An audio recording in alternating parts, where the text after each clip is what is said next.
Hello class 9th, this is Seema ma'am. Today we are going to study the first lesson in history, the French Revolution. See children, you will find this chapter a little difficult, but as I will explain it to you very nicely, you will find it very easy. But for finding it very easy, you have to go through the video nicely 2-3 times, and then after the videos I will give you the question answers. So French Revolution मतलब France की क्रांति. French Revolution took place in 1789, which is written very clearly here.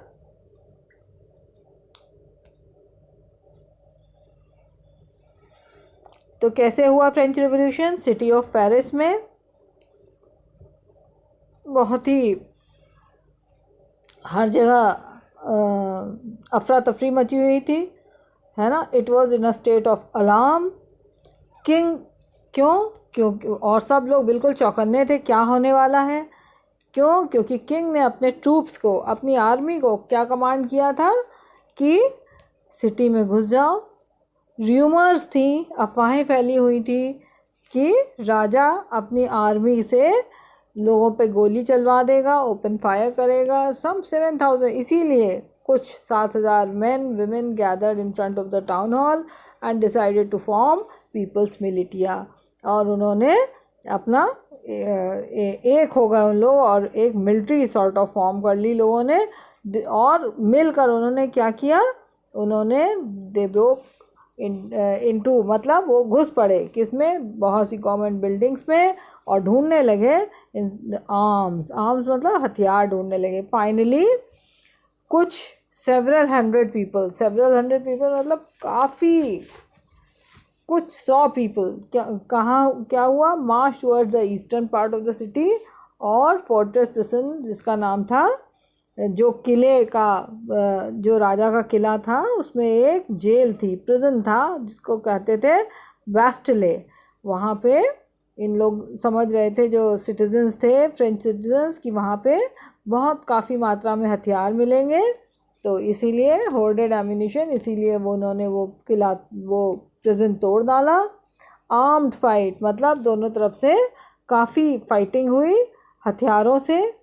और इस fighting में जो commander था बैस्टिले का, he was killed. और प्रिजनर्स, वहाँ के जो कैदी थे, उनको रिलीज़ कर दिया, जबकि वहाँ केवल 7 प्रिजनर्स थे. Yet Bastille was hated by all. क्योंकि वो वहाँ पे ज़बरदस्ती राजा ने उनको बंदी बना रखा था. डिस्पोटिक पावर मतलब अत्याचारी राजा के शासन का प्रतीक था Bastille prison. The fortress was demolished. उस फोर्ट्रेस को, उस किले को डिमोलिश कर दिया गया, तोड़ डाला गया, और उसके स्टोन फ्रैगमेंट्स जो हैं बाज़ार में बिक गए. जिनका मन था कि इसको ख़रीद के रखें एक यादगार के रूप में, वो उसको ख़रीद के ले गए. उसके बाद जो दिन थे, the days followed, writing, more writing मतलब और दंगे हुए पेरिस में, एंड कंट्री साइड और गाँव में हर तरफ दंगे ही दंगे. मोस्ट पीपल वो प्रोटेस्टिंग. क्योंकि ज़्यादा के लोग किसके अगेंस्ट प्रोटेस्ट कर रहे थे, हाई प्राइस ऑफ ब्रेड. मतलब जो ब्रेड थी वहाँ, वो बहुत महंगी कर दी गई थी. मच लेटर मतलब काफ़ी बाद में, हिस्टोरियंस ने जब हिस्ट्री को पीछे घूम के देखा तो क्या देखा कि ये हाई प्राइस ऑफ ब्रेड जो थी, यही स्टार्टिंग था किसका, a chain of events that led to the execution. जिस काफ़ी इवेंट्स हुए जिससे आखिरकार जो राजा था उसको एग्जीक्यूट कर दिया, उसको मार डाला गया. दो most people at that time did not anticipate, जबकि ज़्यादा वर्ग के लोगों को ऐसा अंदाज नहीं था कि ऐसा भी कभी हो सकता है. अब देखो, इन चेन ऑफ इवेंट्स के लिए, या ये जो एक शॉर्ट में हम लोगों ने फ्रेंच रेवोल्यूशन को अभी देख लिया, बहुत शॉर्ट में. इसका फर्स्ट पार्ट जब हम पढ़ेंगे तो क्या है इसका topic, French society during the late 18th century. तो इसमें हम लोग स्टार्ट कर रहे हैं कि कैसे हुआ, एक बहुत जिस्ट बता दी हमने। अब आपको विल सी ये सब कैसे हुआ। सी इन 1774, देखो 1789 में क्रांति हुई ना, स्टार्ट कहाँ से हुआ। 1774 में लुइस 16 जो था, है ना, जब वो only when he was only 20 years old, है ना, वो राजा बन गया था। Bourbon king, family of Kings, है ना, जो बॉर्बन खाते हो बस वही वाला बॉर्बन। तो Bourbon family of kings ascended the throne, ascended मतलब वो राजगद्दी पे चढ़ बैठा, राजा बना दिया गया। ही वॉज 20 ईयर्स ओल्ड, केवल 20 साल का था। एंड मैरिड टू, और उसने शादी की थी मैरी एंटोनेट, एक ऑस्ट्रियन प्रिंसेस थे। जब वो राजा बना तो उसने क्या पाया कि उसकी ट्रेजरी, उसका खजाना जो था वो खाली था। क्यों खाली था? उसके बहुत से रीजंस थे। नंबर 1 रीज़न यहाँ देखो,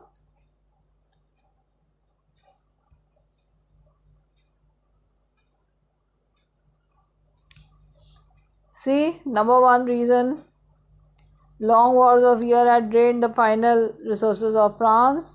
Number 2 यहाँ पे added to this was the cost of the maintaining extravagant court at the immense palace of Versailles. तो सबसे पहले इतने सालों तक जो है इधर उधर युद्ध कर रहे हैं अड़ोसी पड़ोसी राज्यों से। नंबर 2, जो पैलेस ऑफ वर्सेल्स था उसको मेंटेन करने की बहुत कॉस्ट बहुत आती थी। उसके अलावा क्या था? नंबर 3, लुइस 16 जो था, जो गद्दी पे बैठा था, वो उसने अमेरिकन कॉलोनीज़ को हेल्प की थी, 13 अमेरिकन कॉलोनीज़ को, कि उनकी वो अपनी इंडिपेंडेंस हासिल कर सकें। वो भी फाइटिंग करने में फ्रांस ने हेल्प की थी। किसके against? American war of independence हो रहा था अगेंस्ट ब्रिटेन। ठीक है, तो ये 3 पॉइंट्स का आंसर हो गया कि वाई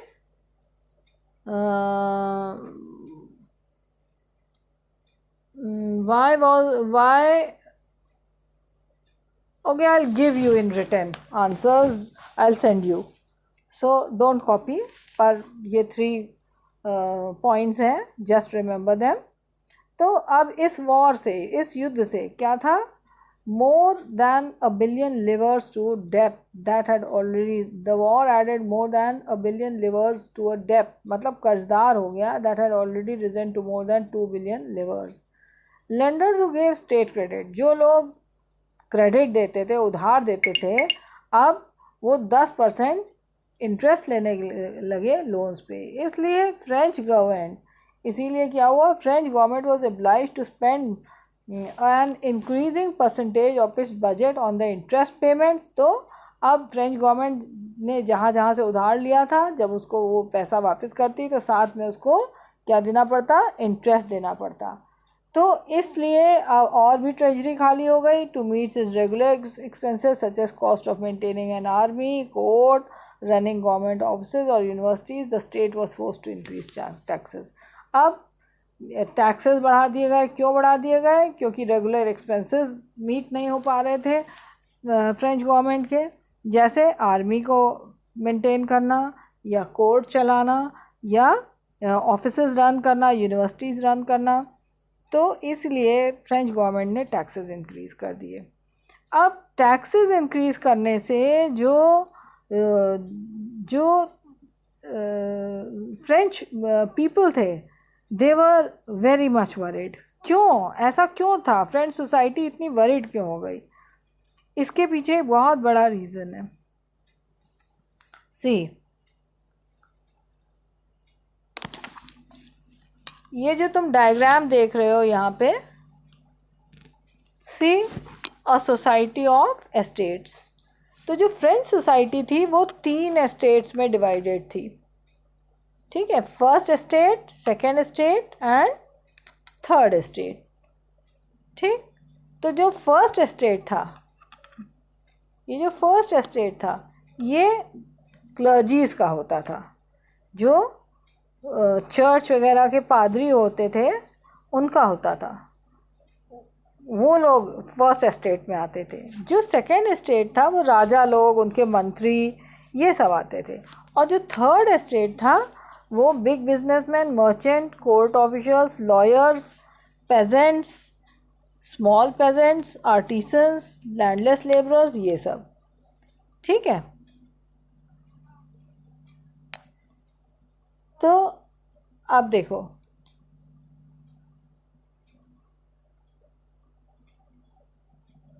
अब फिगर 2 में हम लोगों ने देख लिया कि क्या दिखाई दे रहा है।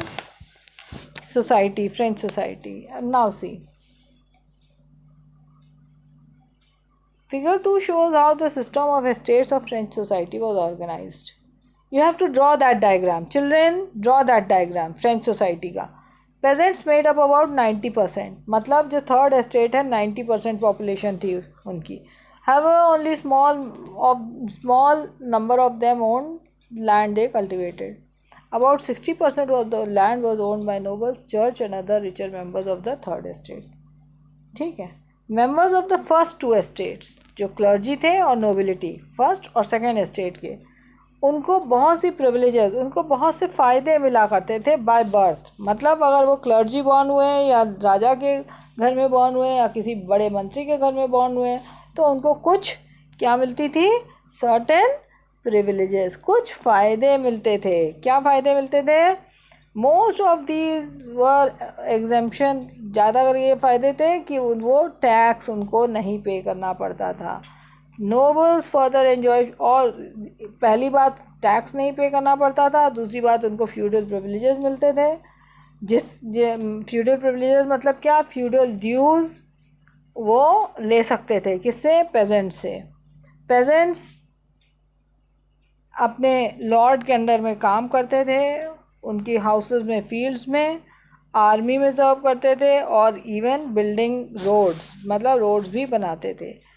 चर्च भी टैक्सेस लेता था, किससे? फ्रॉम द पेजेंट्स, और वो टैक्स कहलाते थे टेथीज। और सभी मेंबर थर्ड एस्टेट के, उनको टैक्स अलग से स्टेट को भी पे करना पड़ता था। कौन सा टैक्स होता था? ये एक डायरेक्ट टैक्स होता था, टैली जिसको कहते थे, and a number of indirect taxes which are levied on articles of everyday consumption like salt, tobacco. Burden of financing activities of the state through taxes was borne by the third estate alone. तो अब आप लोग समझे बच्चों कि क्या था ये जो फर्स्ट टू एस्टेट्स थे। This diagram you have to draw in your copy, वहीं पे जहाँ पे हम क्वेश्चन लिखवाएंगे अबाउट द फ्रेंच सोसाइटी। तो you don't have to draw this, केवल नाम लिखना, ओनली नेम्स। ठीक है। तो सबसे पहला और दूसरा एस्टेट, इन दोनों को कोई भी टैक्स पे नहीं करने पड़ते थे, और इनकी पॉपुलेशन बहुत कम थी, लेकिन सबसे ज़्यादा टैक्स इन लोगों को पे करने पड़ते थे जो कि 90% ऑफ द फ्रेंच सोसाइटी थी। Next, the struggle to survive. The population of France, next topic है द स्ट्रगल टू सर्वाइव। जो पॉपुलेशन थी फ्रांस की वो 23 मिलियन इन 1715 से बढ़ गई 1789 में 28 मिलियन, मतलब 5 मिलियन बढ़ गई। दिस लेड टू द, इससे क्या हुआ? फूड ग्रेन्स की भी डिमांड बढ़ गई। जब पॉपुलेशन बढ़ेगी तो फूड ग्रेन्स भी ज़्यादा चाहिए होंगे। प्रोडक्शन ऑफ फूड ग्रेन्स जो थे वो उतने तेज़ी से नहीं बढ़ पाए। सो इसीलिए प्राइस ऑफ ब्रेड, इसीलिए जो रोटी के दाम थे, जो ब्रेड थी, जैसे हम लोग ब्रेड खाते हैं वैसे फ्रांस में ब्रेड नहीं खाई जाती है, वैसी ब्रेड खाई जाती है जो हम लोग लोफ, जो ब्रेड बटर खाते हैं वैसी ब्रेड। तो वो उसकी प्राइस बहुत ज़्यादा बढ़ गई। Was a staple diet of majority, जो कि ज़्यादा करके लोग खाते थे, वो बहुत तेज़ी से बढ़ गया। मोस्ट ऑफ द वर्कर्स, जो ज़्यादा करके वर्कर्स थे वो लेबरर्स थे, जिनको फिक्स वेजेस मिलते थे। पर अब वेजेस तो बढ़ाए नहीं गए, लेकिन प्राइस बढ़ गई ब्रेड की, इसलिए वो ब्रेड खरीद नहीं सकते थे। So the gap between rich और पुअर में बढ़ गया। थिंग्स बिकेम वर्स, और भी बुरे हालात तब हो गए जब साथ में अकाल पड़ गया या ओले गिर गए और हार्वेस्ट जो फसल थी वो बर्बाद हो गई। इससे क्या आ गया? Subsistence crisis, something that occurred frequently in France during the old regime. ये सबसिस्टेंस क्राइसिस जो है अक्सर हो जाया करती थी जब ओल्ड तरह का सिस्टम था राजाओं का फ्रांस में। ठीक है, तो एक क्वेश्चन यहाँ, what do you mean by subsistence crisis? I will give you the question answers, only understand the lesson. Next topic is how a subsistence crisis occurs. So here is a diagram. Bad harvest होता है और जो poorest होता है वो bread नहीं खरीद सकता है। कभी कई बार उससे डिजीज या एपिडेमिक्स हो जाती हैं,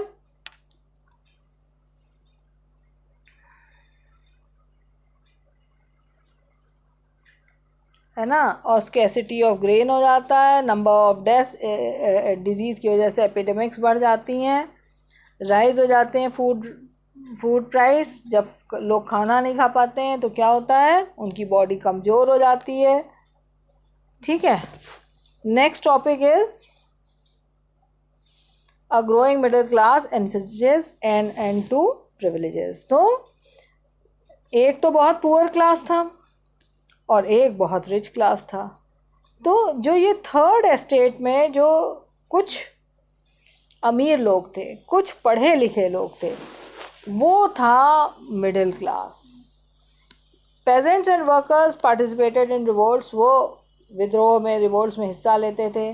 क्यों? क्योंकि टैक्स इंक्रीज हो रहे थे और फूड स्केर्स हो रहा था, फूड की कमी हो रहा था। बट दे लैग्ड, लेकिन उनके पास किस चीज़ की कमी थी? Programmes to carry out full scale measures to change the economic and social order. तो अब इसलिए इस काम का बीड़ा किसने उठाया? थर्ड एस्टेट में जो बहुत ज़्यादा रिच हो गए थे और एजुकेटेड भी थे, जिनके पास नए नए आइडियाज़ थे। Do you follow children? देखो, जो थर्ड एस्टेट था वो कौन कौन थे उसमें? पेजेंट्स थे, वर्कर्स थे और कुछ वेल्दी लोग भी थे, अमीर लोग भी थे कुछ। तो ये जो पेजेंट्स और वर्कर्स थे ये पार्टिसिपेट ज़रूर करते थे रिवोल्ट्स में। क्यों? क्योंकि टैक्सेस बहुत बढ़ गए थे और फूड की कमी हो गई थी। पर ये जो पेजेंट्स और वर्कर्स थे इनके पास मीन्स नहीं थे और प्रोग्राम्स नहीं थे जिससे वो बहुत कायदे से रिवोल्ट कर पाएँ, ताकि सोशल और इकोनॉमिक ऑर्डर में कुछ चेंज लाया जा सके। तो अब बचा कौन थर्ड एस्टेट में से? जो वेल्दी लोग थे, जो प्रॉस्परस हो गए थे, जो अमीर हो गए थे और साथ साथ एजुकेटेड थे, जिनके पास नए आइडियाज़ थे। तो अब 18th सेंचुरी के लास्ट में क्या हुआ? ऐसे सोशल ग्रुप्स उभर के आए जिसको कहा जाने लगा मिडिल क्लास, जिसने अपनी वेल्थ अर्न की थी बाय एक्सपैंडिंग ओवरसीज ट्रेड। मतलब 7 समंदर पार से वो ट्रेड करके, व्यापार करके उन्होंने पैसा कमा लिया था। And from manufacture of goods such as woodland, silk, textiles, जो कि richer members of the society खरीदते। In addition to the merchants and manufacturers, third estates में कौन कौन थे? ये ट्रेडर्स के अलावा, रिच मर्चेंट्स के अलावा लॉयर्स थे, एडमिनिस्ट्रेटिव ऑफिशियल्स थे, ऑल ऑफ दी सभी एजुकेटेड थे। और ये इनका विश्वास था, बिलीव करते थे कि कोई भी ग्रुप सोसाइटी में प्रिविलेज्ड बाय बर्थ नहीं होना चाहिए। मतलब अगर राजा के घर वो पैदा हुआ है तो उसको ज़रूरी नहीं कि उसको सभी प्रिविलेज या फ़ायदे मिलें। Rather a person social position must depend on his merit. मतलब कि जो भी उसको फ़ायदा मिलना चाहिए वो उसके खुद के मेरिट पे होना चाहिए। These ideas investigating a society based on freedom and equal laws and opportunities for all वो पुट। तो ये सब जो आइडियाज़ थे ये किसने सोसाइटी में फैलाए थे? इनको सोसाइटी में फैलाने वाले मेनली फिलोसोफर्स थे। जैसे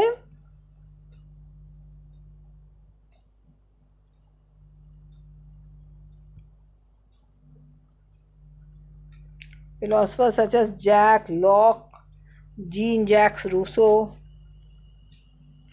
लॉक ने अपने बुक में कौन सी 2 ट्रीटीज ऑफ गवर्नमेंट में क्या बताया था? Doctrine of divine and absolute right,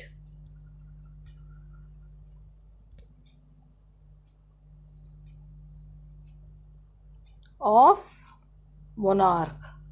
Rousseau, जो रूसो थे, उन्होंने they carried idea forward proposing a form of government based on social contract between their people and their representatives.